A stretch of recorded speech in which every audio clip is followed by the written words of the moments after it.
नमस्कार। देखिए, आज के इस वीडियो में हम लोग पॉलिटी का सबसे महत्वपूर्ण टॉपिक को कवर करेंगे और वह है राष्ट्रपति के आपातकालीन शक्ति। इसके पहले वाले वीडियो में राष्ट्रपति से संबंधित जितने भी शक्ति थी सभी को हम लोगों ने कवर किया था। अगर आप उसको नहीं देखे हैं तो प्लेलिस्ट में जाके आप उसको देख सकते हैं। इस वीडियो में हम लोग जानेंगे कि भारतीय संविधान में जो है 3 प्रकार के आपातकाल दिए गए हैं। एक है राष्ट्रीय आपातकाल, दूसरा है वित्तीय आपातकाल और तीसरा है राजकीय आपातकाल यानी राष्ट्रपति शासन। तो इन तीनों के बारे में आज की इस वीडियो में हम लोग विस्तार से समझेंगे। अगर आपको कहीं पर भी समझ में नहीं आया है तो टेंशन लेने की आवश्यकता नहीं है। इस वीडियो को पूरा देख लीजिएगा, आपको 100% समझ में आ जाएगा और आप एक भी प्रश्न गलत नहीं करिएगा। उसी तरह से इसको डिजाइन किया गया ताकि आपको 100% समझ में आए और मैं आपको उसी तरह जो है समझाऊंगा। ठीक है, तो बहुत इंटरेस्टिंग वीडियो होने वाला है, इसको ध्यान से देखिएगा। और हमेशा की तरह हम लोग जो है लास्ट में प्रीवियस ईयर क्वेश्चन का टेस्ट भी लगाएंगे ताकि आपको चौतरफा क्लियर हो जाए। तो चलिए वीडियो को हम लोग शुरू करते हैं। तो अब आइए हम सबसे पहला समझते हैं राष्ट्रीय आपातकाल यानी नेशनल इमरजेंसी को। देखिए, सबसे इम्पोर्टेंट प्रश्न पूछा जाता है कि राष्ट्रीय आपातकाल कब घोषित किया जाता है, मतलब किसके कारण घोषित किया जाता है। तो ध्यान रखिएगा, 2 ही कंडीशन में राष्ट्रीय आपातकाल की घोषणा की जाती है। एक तो अगर भारत का किसी दूसरे देश के साथ युद्ध हो जाए तो उस कंडीशन में राष्ट्रीय आपातकाल की घोषणा की जाएगी। जैसे मान लीजिए भारत और पाकिस्तान के बीच जो एकदम भीषण युद्ध हो जाए, धमाकेदार युद्ध हो जाए, तो उस कंडीशन में भारत के जो राष्ट्रपति हैं वह राष्ट्रीय आपातकाल की घोषणा कर सकते हैं। और दूसरा कंडीशन है सशस्त्र विद्रोह हो जाए। अब देखिए, सशस्त्र विद्रोह का मतलब क्या होता है, जब देश के अंदर देश के लोगों द्वारा ही हिंसात्मक विद्रोह हो जाए, मतलब गोला बारूद बंदूक, मतलब पूरे हिंसा की तरह। जैसे हाल ही में आप लोगों ने देखा कि बांग्लादेश में विद्रोह हुआ, फिर नेपाल में विद्रोह हुआ, तो वो क्या था, सशस्त्र विद्रोह था।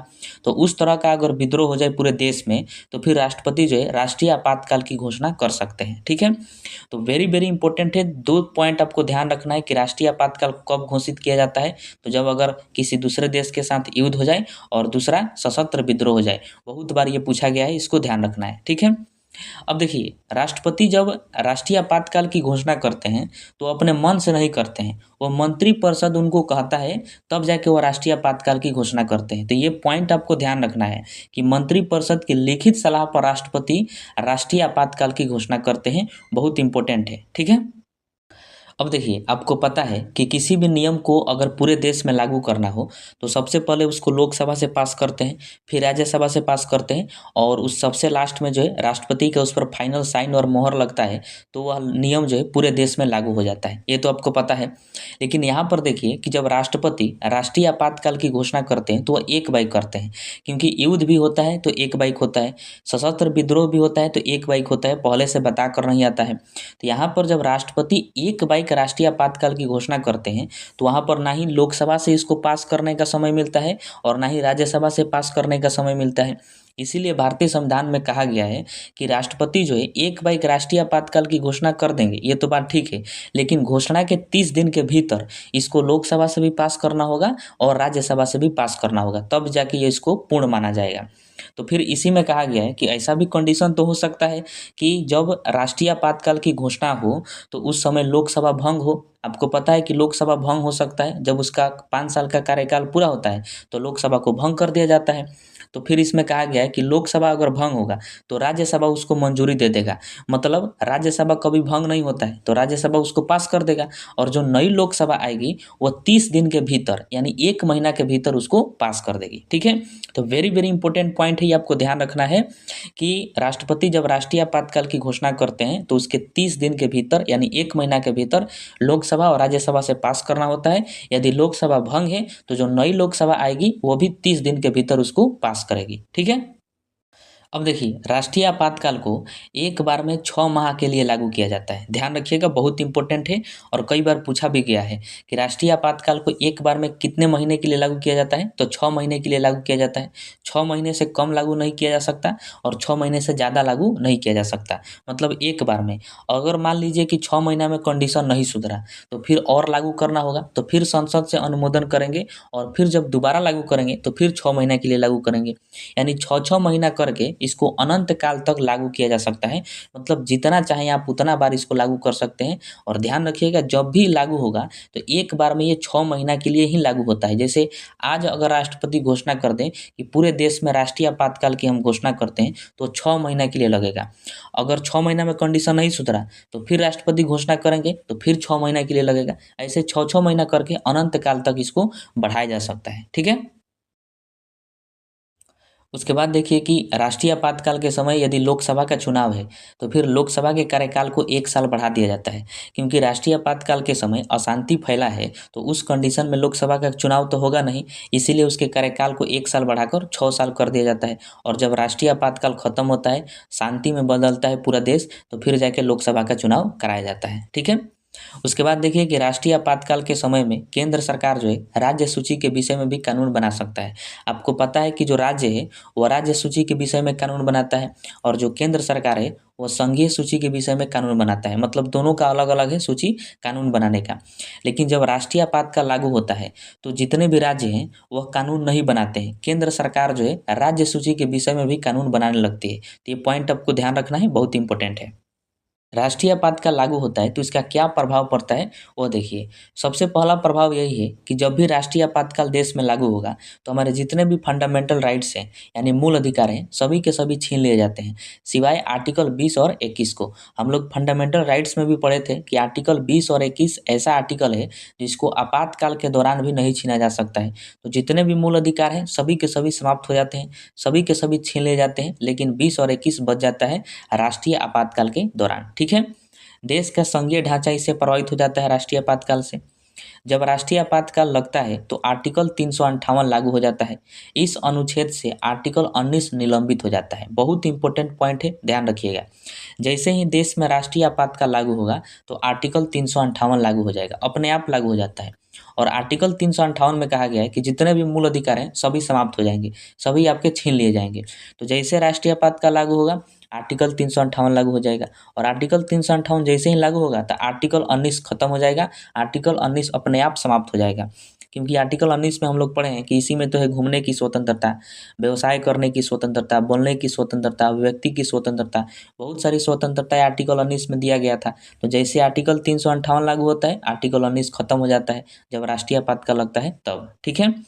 और नोट पॉइंट आपको ध्यान रखना है कि आर्टिकल 358 जो है कब लागू होता है, तो जब राष्ट्रीय आपातकाल युद्ध के कारण लगा हो या फिर बाहरी आक्रमण के कारण लगा हो। मतलब जैसे युद्ध हो गया या फिर बाहरी आक्रमण हो गया तो उस कंडीशन में राष्ट्रीय आपातकाल की घोषणा की जाएगी, तो आर्टिकल 358 लागू होगा। ठीक है। लेकिन जब सशस्त्र विद्रोह के कारण अगर राष्ट्रीय आपातकाल लगा हो, मतलब सशस्त्र विद्रोह हो गया है देश के अंदर और उस कंडीशन में राष्ट्रीय आपातकाल की घोषणा राष्ट्रपति करते हैं, तब जाके 358 लागू नहीं होगा, आर्टिकल 358 लागू नहीं होगा। तो ये इंपॉर्टेंट पॉइंट आपको ध्यान रखना है कि आर्टिकल 358 कब लागू होता है, तो जब युद्ध हो जाए या फिर बाहरी आक्रमण हो जाए तब। लेकिन सशस्त्र विद्रोह हो जाए और सशस्त्र विद्रोह के कारण राष्ट्रीय आपातकाल लगा हो तो उस कंडीशन में 358 जो आर्टिकल है यह लागू नहीं होता है। ठीक है। उसके बाद देखिए कि राष्ट्रीय आपातकाल के दौरान आर्टिकल 20-21 को छोड़कर बाकी के मूल अधिकार राष्ट्रपति अनुच्छेद 359 के तहत स्थगित करते हैं। हम लोग अभी देखे हैं कि आर्टिकल 358 लागू होता है तो आर्टिकल 19 खत्म हो जाता है, आर्टिकल 19 छीन लिया जाता है। तो बाकी के जो मूल अधिकार है वह मूल अधिकार कैसे जाएंगे, तो आर्टिकल 359 के तहत। आर्टिकल 359 लागू हो जाएगा तो जितने भी और मूल अधिकार हैं आर्टिकल 19 को छोड़कर वह सभी के सभी समाप्त हो जाते हैं। यानी आपको इंपॉर्टेंट पॉइंट यहाँ पर ध्यान रखना है कि जब भी राष्ट्रीय आपातकाल लगता है तो आर्टिकल 358 भी लागू हो जाता है और आर्टिकल 359 भी लागू हो जाता है। आर्टिकल 358 आर्टिकल 19 को खत्म कर देता है और आर्टिकल 359 है बाकी के जो मूल अधिकार है उन सबको खत्म कर देता है। अब देखिए आपसे एग्जाम में पूछा जाता है कि अब तक भारत में कितनी बार राष्ट्रीय आपातकाल की घोषणा की गई है, मतलब कितनी बार राष्ट्रीय आपातकाल लगा है। तो ध्यान रखिएगा अब तक जो है कुल 3 बार राष्ट्रीय आपातकाल लगा है। पहली बार 26 अक्टूबर 1962 को लगा था जब भारत चीन युद्ध हुआ था उस वक्त। दूसरी बार 3 दिसंबर 1971 को लगा था जब भारत पाकिस्तान युद्ध हुआ था उस वक्त। और तीसरी बार 25 जून 1975 को लगा था जब आंतरिक अशांति फैला था देश के अंदर तब। ठीक है। हमारे भारतीय संविधान में पहले आंतरिक अशांति का प्रयोग किया जाता था, लेकिन 44वां संविधान संशोधन 1978 हुआ तो उसमें जो है आंतरिक अशांति के स्थान पर सशस्त्र विद्रोह शब्द का प्रयोग किया गया। तो ये आपको ध्यान रखना है, आपसे पूछा जाएगा कि आंतरिक अशांति को हटाकर इसके स्थान पर सशस्त्र विद्रोह का प्रयोग कब किया गया, तो 44वां संविधान संशोधन हुआ था 1978 में, उस वक्त किया गया। ठीक है, तो अब आइए हम समझते हैं राष्ट्रपति शासन या फिर राजकीय आपात को। देखिए, इसकी चर्चा जो है आर्टिकल 356 में किया गया है, यानी आर्टिकल 356 के तहत ही किसी भी राज्य में राष्ट्रपति शासन या फिर राजकीय आपात की घोषणा की जाती है। ठीक है, तो इसको ध्यान रखिएगा।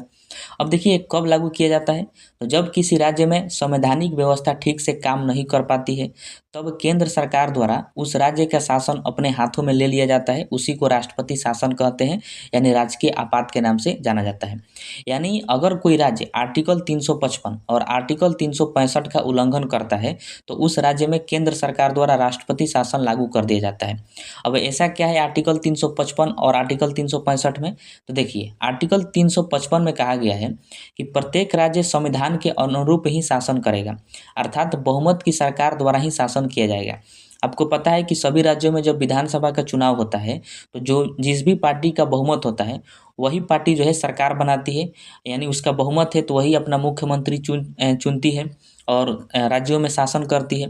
लेकिन अगर मान लीजिए कि किसी पार्टी का बहुमत नहीं मिला है और वो फिर भी शासन कर रही है, बलपूर्वक शासन कर रही है, तो आर्टिकल 355 का उल्लंघन है। या फिर मान लीजिए कि कोई पार्टी शासन कर रही थी, उसका बहुमत था और बाद में उसके विधायक भाग गए तो उसका बहुमत तो खत्म हो गया, फिर भी वो शासन कर रही है, तो ये आर्टिकल 355 का उल्लंघन है। उसी प्रकार आर्टिकल 365 में कहा गया है कि सभी राज्यों को केंद्र के दिशा निर्देश पर ही कार्य करना है, मतलब केंद्र सरकार के अनुरूप ही काम करना है, ऐसा कोई कार्य नहीं करना है जो केंद्र सरकार के खिलाफ हो।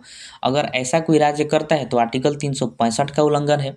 तो मान लीजिए कि कोई राज्य है वो आर्टिकल 355 और आर्टिकल 365 दोनों का उल्लंघन कर रहा है, तो फिर केंद्र सरकार द्वारा उस राज्य में राष्ट्रपति शासन को लागू कर दिया जाता है। तो ये आप समझ गए, ठीक है। और ये ध्यान रखिएगा कि आर्टिकल 356 के द्वारा राष्ट्रपति शासन यानी राजकीय आपातकाल की घोषणा की जाती है। अब देखिए, जिस भी राज्य में राष्ट्रपति शासन लागू होता है तो उस राज्य के जो राज्यपाल होते हैं वही जो है रिपोर्ट पहुंचाते हैं राष्ट्रपति को और कहते हैं कि हमारे राज्य में जो है संविधान के अनुरूप कोई भी कार्य नहीं हो रहा है, अतः आप जो है राष्ट्रपति शासन लागू कर दीजिए हमारे राज्य में। तो राज्यपाल रिपोर्ट पहुंचाते हैं तो केंद्र सरकार के द्वारा जो है उस राज्य में राष्ट्रपति शासन लागू कर दिया जाता है। तो ये आपको ध्यान रखना है कि राज्यपाल के द्वारा रिपोर्ट पर ही राष्ट्रपति शासन लागू किया जाता है, ठीक है। अब देखिए, इसकी अवधि की बात करते हैं, बहुत इंपॉर्टेंट है। जैसे हम लोग राष्ट्रीय आपातकाल को पढ़ें तो वो 6 महीना के लिए लगता था, तो ठीक उसी प्रकार जो राष्ट्रपति शासन है यह भी पहली बार लगता है तो 6 महीने के लिए लगता है। और फिर संसद की मंजूरी जरूरी होती है, लोकसभा और राज्यसभा से दोनों को पास कराना होता है। और इसकी अधिकतम अवधि की बात करें तो 3 वर्ष है, मतलब ज़्यादा से ज़्यादा जो है 3 वर्ष तक ही इसको लागू किया जा सकता है। हम लोग नेशनल इमरजेंसी यानी राष्ट्रीय आपातकाल में देखें कि उसको अनंत काल तक लागू किया जा सकता था, 6-6 महीना लागू करके, लेकिन इसको 6-6 महीना लागू करके मात्र 3 साल तक ही लागू किया जा सकता है, 3 साल से अधिक लागू नहीं किया जा सकता है। तो ये पॉइंट आपको ध्यान रखना है। अब आइए हम इसके प्रभाव की बात कर लेते हैं। तो देखिए, सबसे पहला प्रभाव यही पड़ता है कि राज्य की जो शक्ति है वो राज्यपाल के हाथों में चली जाती है। मुख्यमंत्री और मंत्रिपरिषद जो है वो शक्ति विहीन हो जाते हैं और राज्यपाल उस राज्य में शासन करने लगते हैं। राज्य के लिए संसद कानून बनाती है और वह कानून जो है 1 साल के लिए मान्य होता है। मतलब अब मुख्यमंत्री मंत्रिपरिषद राज्यों का वह कानून नहीं बनाता है, जैसे ही राष्ट्रपति शासन लागू होता है तैसे ही संसद कानून बनाने लगती है और संसद द्वारा जो कानून होता है वो 1 साल के लिए ही मान्य होता है। राज्य का बजट संसद द्वारा ही प्रस्तुत किया जाता है। और सबसे इम्पोर्टेंट पॉइंट आप ध्यान रखिएगा कि राष्ट्रपति शासन से राज्य के जो हाई कोर्ट होता है उस पर कोई प्रभाव नहीं पड़ता है।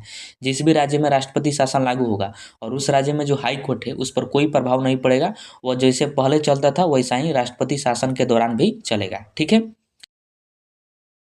एक इम्पोर्टेंट पॉइंट ध्यान रखिएगा कि केंद्र सरकार द्वारा जो है पहले राष्ट्रपति शासन का बहुत ज़्यादा दुरुपयोग किया गया, इंदिरा गांधी के समय और ज़्यादा दुरुपयोग किया गया। इसलिए केस पहुंच गया SR बोमई केस 1994 और ये केस जो है सुप्रीम कोर्ट पहुंच गया।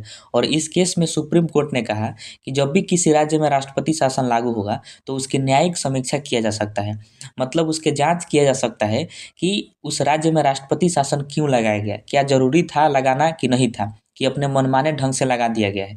तो इस केस में सुप्रीम कोर्ट ने न्यायिक समीक्षा की बात की राष्ट्रपति शासन को लेकर कि जब भी किसी राज्य में केंद्र सरकार द्वारा राष्ट्रपति शासन लागू होगा तो उसकी जांच किया जाएगा न्यायालय द्वारा कि सही है कि नहीं है, कि मनमाने ढंग से लगाया गया है। तो ये केस याद रखना है, बहुत इंपॉर्टेंट है, ये एग्जाम में पूछा जा सकता है कि किस केस के द्वारा जो है राष्ट्रपति शासन को लेकर सुप्रीम कोर्ट ने न्यायिक समीक्षा की बात की थी। तो एस.आर. बोमई केस 1994 में। ठीक है, अब देखिए ये सारे फैक्ट आपको ध्यान रखना है, बहुत इंपॉर्टेंट है, एग्जाम में डायरेक्टली पूछा जाता है। जैसे कि भारत में पहली बार राष्ट्रपति शासन पंजाब में लगा था, 1951 में लगा था। सबसे ज़्यादा राष्ट्रपति शासन उत्तर प्रदेश में लगा है भारत में, कुल 10 बार लगाया गया है राष्ट्रपति शासन। और दूसरे नंबर पर राज्य आता है बिहार आता है, यहाँ पर कुल 9 बार राष्ट्रपति शासन लगा है। और पूछा जाएगा कि बिहार में पहली बार राष्ट्रपति शासन कब लगा था, तो 1968 में लगा था, ये भी आप ध्यान रखिएगा। और सबसे लंबे समय के लिए राष्ट्रपति शासन किस राज्य में लगा था भारत में, तो जम्मू कश्मीर में लगा था। तो ये सारे फैक्ट आपको ध्यान रखना है। अब आइए हम समझते हैं वित्तीय आपातकाल को, यानी फाइनेंशियल इमरजेंसी को। सबसे इम्पोर्टेंट प्रश्न ये पूछा जाता है कि वित्तीय आपातकाल को किस देश के संविधान से लिया गया है, तो ध्यान रखिएगा यूएसए के संविधान से लिया गया है। और इसे जो है अनुच्छेद 360 के तहत लागू किया जाता है और ये पूरे देश में लागू होता है वित्तीय आपातकाल। ठीक है, अब इम्पोर्टेंट है कि यह लागू किस कारण होता है, मतलब क्यों लागू किया जाता है वित्तीय आपातकाल को। तो देखिए, देश की आर्थिक स्थिति अगर खराब हो जाए तो वित्तीय आपातकाल लागू कर दिया जाता है। मतलब पैसा के मामले में देश बर्बाद होने लगे तो वित्तीय आपातकाल लागू होगा। या फिर सरकार कर्ज चुकाने में असमर्थ हो, मतलब कर्जा न चुका पाए, तो वित्तीय आपातकाल लागू हो जाएगा। राजकोषीय घाटा अत्यधिक बढ़ जाए, देश की साख खतरे में पड़ जाए, तो ये सभी कारण होते हैं वित्तीय आपातकाल को लागू करने का। जब भी किसी देश में ये सब खतरे आते हैं, ये सब संकेत आते हैं, तो उस देश में वित्तीय आपातकाल की घोषणा कर दी जाती है। ठीक है, अब समझते हैं हम घोषणा की प्रक्रिया, मतलब कौन घोषणा करता है। तो जाहिर सी बात है कि राष्ट्रपति इसकी घोषणा करते हैं और मंत्रिपरिषद के सलाह पर, मंत्रिपरिषद यानी जो सरकार है, केंद्र सरकार, वो सलाह देती है तो राष्ट्रपति इसकी घोषणा कर देते हैं वित्तीय आपातकाल की। ठीक है, घोषणा के 2 महीने के अंदर संसद की स्वीकृति जरूरी होती है, जैसा कि हम लोग पढ़ते आ रहे हैं। यदि लोकसभा भंग हो तो नई लोकसभा जो आएगी वो 30 दिन के भीतर क्या करेगी, स्वीकृति देगी। तो ये आप समझ गए। अब इसके प्रभाव को समझते हैं। तो देखिए, केंद्र सरकार जो है राज्यों को वित्तीय मामलों में निर्देश दे सकती है। राष्ट्रपति केंद्र व राज्य कर्मचारियों के वेतन और भत्ते घटा सकते हैं। जाहिर सी बात है कि पैसा का मामला है, पैसा सब खत्म है, तो वेतन भी नहीं दिया जाएगा। जितने भी कर्मचारी हैं उनके वेतन और भत्ते को घटा दिया जाता है। सुप्रीम कोर्ट और हाई कोर्ट के न्यायाधीशों का भी वेतन जो है घटा दिया जाता है। मतलब सुप्रीम कोर्ट में जितने भी जज हैं, हाई कोर्ट में जितने भी जज हैं, उन सबकी जो है वेतन घटा दिया जाता है। तो ये प्रभाव पड़ता है वित्तीय आपातकाल का। अब इसकी अवधि की बात करें तो ध्यान रखिएगा कि इसकी कोई भी अधिकतम समय सीमा तय नहीं है, कि मतलब कितना दिन तक वित्तीय आपात जो है देश में लागू रहेगा। जैसे हम लोग राष्ट्रीय आपात पढ़े तो राष्ट्रीय आपात 6 महीने तक लागू रहता है। फिर हम लोग राष्ट्रपति शासन पढ़े तो राष्ट्रपति शासन भी 6 महीने तक लागू होता है। लेकिन जो वित्तीय आपात है इसकी कोई सीमा नहीं है कि कितना महीना लागू रहेगा, कितना दिन लागू रहेगा। ये राष्ट्रपति के ऊपर निर्भर करता है कि राष्ट्रपति इसे कब वापस लेते हैं, कितना दिन तक लागू करते हैं। मतलब जब कंडीशन ठीक हो जाएगा, पैसा वैसा अच्छे से आ जाता है, तब जाके जो है राष्ट्रपति वित्तीय आपात हटा देते हैं। ठीक है, तो इसको ध्यान रखिएगा। सबसे इम्पोर्टेंट ये पूछा जाता है कि अब तक कितनी बार जो है वित्तीय आपात लगा है। जैसे राष्ट्रीय आपात जो है कुल 3 बार लगा था, तो उसी प्रकार वित्तीय आपात कितना बार लगा है, तो ध्यान रखिएगा 1 बार भी नहीं लगा है भारत में। और भगवान करे कि वित्तीय आपात अपने देश में न लगे। ठीक है, अब आइए हम इम्पोर्टेंट प्रश्नों को फटाफट देख लेते हैं जो कि प्रीवियस ईयर एग्जाम में पूछे गए हैं सभी तरह के एग्जामों में। देखिए, पहला प्रश्न है कि भारत में राष्ट्रीय आपात किस अनुच्छेद के तहत लगाया जाता है। तो इसका राइट आंसर जो है ऑप्शन नंबर ए हो जाएगा, अनुच्छेद 352 के तहत। ठीक है, अगला प्रश्न है कि राज्य में राष्ट्रपति शासन किस अनुच्छेद के तहत लगाया जाता है। तो इसका राइट आंसर जो है ऑप्शन नंबर सी हो जाएगा, अनुच्छेद 356 के तहत राष्ट्रपति शासन लगाया जाता है राज्यों में। उसके बाद प्रश्न है कि वित्तीय आपात किस अनुच्छेद के अंतर्गत घोषित किया जाता है। तो इसका राइट आंसर जो है ऑप्शन नंबर बी हो जाएगा, अनुच्छेद 360 के तहत वित्तीय आपात लगाया जाता है, जैसा कि हम लोगों ने पढ़ा। उसके बाद प्रश्न है कि अब तक भारत में वित्तीय आपात कितनी बार लगाया गया है। तो इसका राइट आंसर क्या होगा, आप कमेंट बॉक्स में बताइएगा। उसके बाद प्रश्न है कि राष्ट्रीय आपात की घोषणा कौन करता है। तो इसका right answer option number C हो जाएगा, राष्ट्रपति करते हैं सभी तरह के आपातों की घोषणा। उसके बाद प्रश्न है कि राष्ट्रीय आपात के दौरान कौन सा मौलिक अधिकार स्वतः निलंबित हो जाता है। तो इसका right answer option number B हो जाएगा। अनुच्छेद 19 जो है यह स्वतः जो है खत्म हो जाता है, निलंबित हो जाता है। अगला प्रश्न है कि राज्य आपात यानी राष्ट्रपति शासन की प्रारंभिक अवधि कितनी होती है। तो इसका right answer option number B हो जाएगा, 6 माह की होती है। उसके बाद प्रश्न है कि राष्ट्रीय आपात के दौरान अनुच्छेद 19 स्वतः निलंबित होता है, मतलब किस परिस्थिति में निलंबित हो जाता है। तो इसका right answer option number C हो जाएगा, केवल युद्ध एवं बाहरी आक्रमण में, मैंने आपको बताया था। उसके बाद प्रश्न है कि 44वें संविधान संशोधन अधिनियम 1978 का संबंध आपातकालीन प्रावधानों से किस प्रकार है। तो इसका राइट आंसर जो है ऑप्शन नंबर ए हो जाएगा, आंतरिक अशांति शब्द हटाकर सशस्त्र विद्रोह किया गया। मैंने आपको बताया था कि 44वां संविधान संशोधन जब किया गया था तो आंतरिक अशांति के स्थान पर सशस्त्र विद्रोह शब्द का प्रयोग किया गया। उसके बाद प्रश्न है कि राज्य आपात यानी राष्ट्रपति शासन के संबंध में कौन सा कथन सही नहीं है। तो देखिए इसका राइट आंसर जो है ऑप्शन नंबर सी हो जाएगा, सर्वोच्च न्यायालय इसकी न्यायिक समीक्षा नहीं कर सकता, जो कि कर सकता है, हम लोग पढ़े हैं। उसके बाद अगला प्रश्न है कि निम्नलिखित में से किस मामले में सर्वोच्च न्यायालय ने राष्ट्रपति शासन पर ऐतिहासिक निर्णय दिया। तो इसका right answer option number C हो जाएगा, SR बोमई मामला जो था 1994 का, उसी में तो न्यायालय ने कहा था कि जो भी राष्ट्रपति शासन लागू होगा जिस भी राज्य में, उसका हम जो है न्यायिक समीक्षा कर सकते हैं। तो इसका right answer option number C हो जाएगा। अगला प्रश्न है कि भारत में अब तक राष्ट्रीय आपात कितनी बार घोषित किया गया है। तो इसका right answer option number C हो जाएगा, कुल 3 बार। हमने बताया था कि 1962 में, फिर 1971 में, फिर 1975 में।